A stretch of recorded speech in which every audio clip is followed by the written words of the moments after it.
Hi everyone, this is Brad. Today we're taking a look at using Quizizz to create an interactive video dealing with perimeter. We're just going to search the Quizizz library here. In the future, we'll take a look at how you can create your own using YouTube, and then also we'll take a look at using your own video if you want to.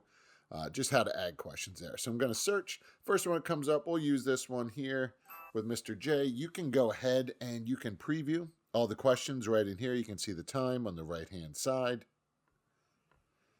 And if you are okay with that, you can go ahead and scroll to the top and assign. Now, you can also preview this if you'd like. And if you want to change questions, add questions, so on and so forth, just select copy and edit. It'll make a copy of it and you can then edit. Now, when you're ready to assign, there are a lot of options in Quizizz if you haven't used it in the past. You don't have to change anything, but you certainly could.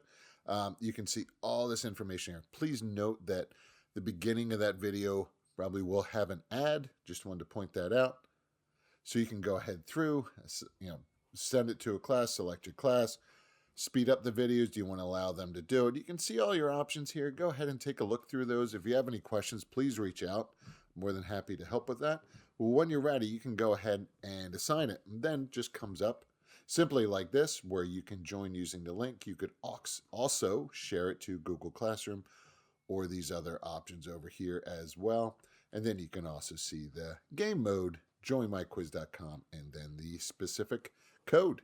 And then you can go ahead and change it. Also, if you'd like, you could go ahead and edit any of those settings or edit any of those questions. And you're good to go. So check it out. It is really a quick and easy way to share a video with students. Again, very similar to Edpuzzle. If you have any questions, please reach out. Thanks for watching. Take care. Bye-bye.